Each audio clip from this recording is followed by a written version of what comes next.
Hey guys, thanks for stopping by the channel. Today I want to talk to you about an underwater ice fishing camera that I recently acquired. Over the past 2 weeks, I've tested it out quite a bit and I'm very happy with it.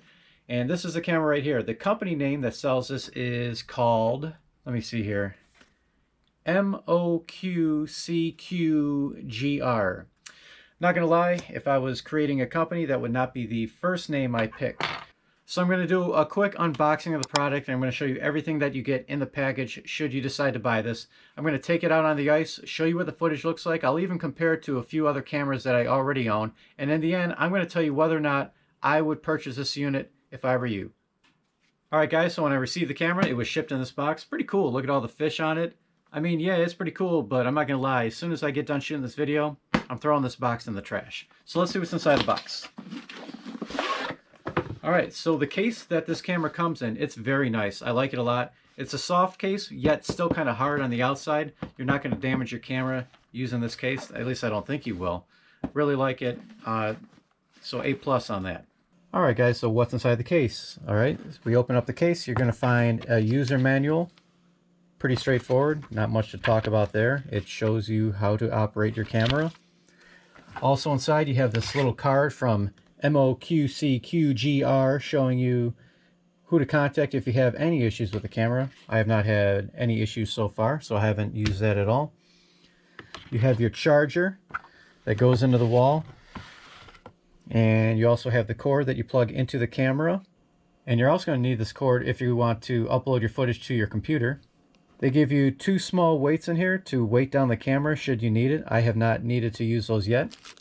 You have the housing for the camera. This is what you actually put the camera into. Alright, and one of the main things, obviously, you have your screen right here. Flips open like that. You got your power button. Just press it for a second there. You can see the camera's turning on. I don't have the camera hooked up right now, so I'm at the menu screen. Very easy menu to navigate through, by the way. I've had some cameras at similar price ranges where the menu was just a serious pain in the butt to navigate through. But this one I've had no problems at all. See if you want to go to file playback, okay, watch some of the video I've done. You can just kind of scroll through. I'll show you how easy it is. You just look for a clip. A lot of these didn't have fish, but there was one with fish. All right, you hit okay, and you could watch playback just like that. You see the fish looking at my lure. Like I said, very, very easy screens to navigate through. I've had no problem with the menu at all. And one nice thing about the screen is that the screen and the cable come together, right? Like this. And the camera's on there as well. You can see the camera right here. That's the camera. But one thing I really like about this unit is, say you're on the ice, you've already got the camera down there, you're done for the day, you want to roll up your line, your cable. I like that you can take this off. This is magnetic. You can take this off, you can set it aside so you don't accidentally drop it or something like that. Spool up all your cable, and then when you're done, like I said, it's magnetic. You just put it back in there and you throw it back in your case. That's a really, really nice feature that I do enjoy about it. Alright guys, so hooking the camera up to the screen, very easy. You got a small little outlet there. You just plug it in like so. And as you can see, the camera is running right now. The camera is very clear. I've had no problem with the clarity on the camera. I like it a lot. The only issue I have with the camera itself is I wish it had some kind of marking on it to show where the exact top of the camera is. Because when you go to put this in the housing, you want to make sure it's, you know, perfectly level. You don't want your picture being all sideways one way or the other. You want to put this thing in perfectly straight, you know.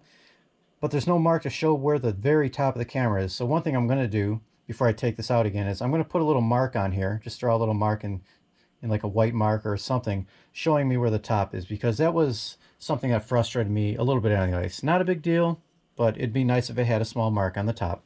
And as far as putting the camera into the housing, it's pretty easy. You just kind of separate this little area on the bottom here, kind of squeeze the cord in there, and then this just slides right in like so, and that's that. And like I said, you want to know where the top of the camera is because you need to pivot that exactly where you want it.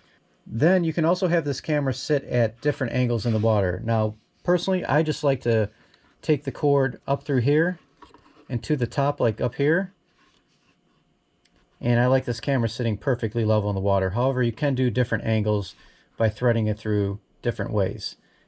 Now, one thing I will say about this housing, I find it a little difficult to thread the cable into these areas here. I have, you know, you got to use your nail and kind of push that into there. And this cable's kind of thin.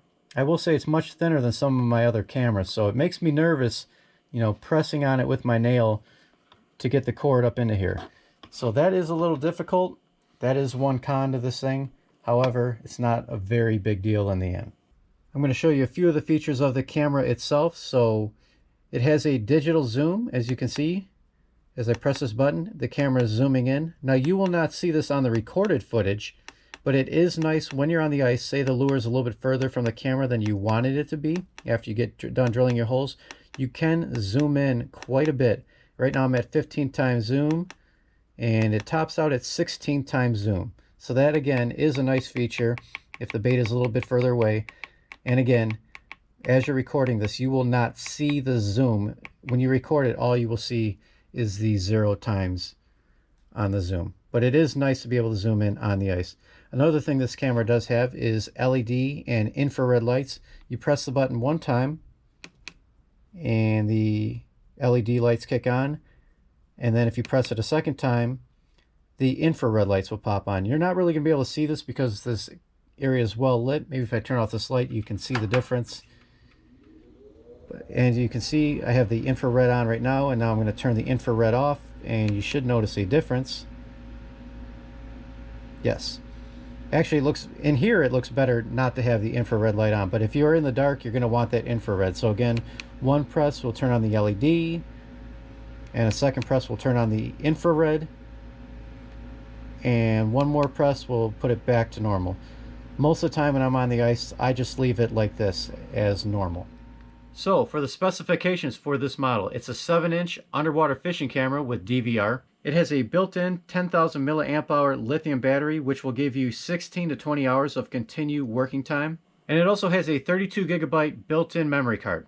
But enough of the specifications of the camera. What you guys probably really want to know is, what is the picture like under the water? What is the video like? Is it high quality? Is it not? So I'm going to show you a little bit of the footage from underneath the water. I'm going to show you comparisons to a higher end camera that costs twice as much. And then you can make your decision on whether or not you think this is worth the money. Alright guys, so on the day that I decided to take this camera out on the water clarity for the day, it wasn't really great, but it also wasn't really bad. It was just kind of in between. Doesn't matter what kind of camera you have, if the water clarity isn't good, the camera's not going to look good. But I'm showing you images here of this camera, and I'm also going to be showing you images of a camera. I'm not going to tell you what kind of camera it is, but it costs twice as much. And as you're looking at these two side by side, you can make the determination on whether or not it's worth the money to spend another $200 to $250 on a higher end camera, or if this camera is good enough as it is. And I'll tell you what guys, I was very impressed with the clarity from this camera, especially in this price range. As you can see the fish very clearly. You can see the structure on the bottom perfectly.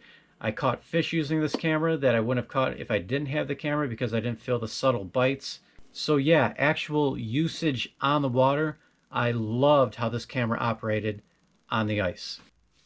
Alright guys, so pros and cons of this unit after I've used it for a little while. Pros, the price for what you get is outstanding, okay? I have another camera that is a similar price range as this, and the picture is not nearly as good as this one is. I had no problems uploading any of these files into my computer, whereas on the other unit that I was talking about that was a similar price, I had a lot of problems uploading the files because they were just like an odd type of file, whereas this is very normal. You can upload this into any software you have on your computer, no problem at all. And again, I already mentioned it, but I really love the case that this unit comes in. It's very nice. It protects it really well, but also it's not too bulky. It's still slim enough where I can put it into a bag and it doesn't take up too much room. So I really like the case. I think it's pretty much perfect. It's actually a much better case than my expensive camera comes in, and it's a much smaller case than the other camera of the same cost comes in. So I really like the case. I can't overstate it enough.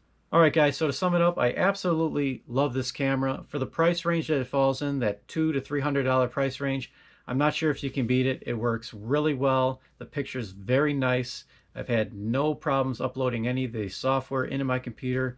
Again, no problems at all. So if this is something that you think you would like to purchase, I'm going to leave a link to the product in the description below. And until next time, guys, tight lines.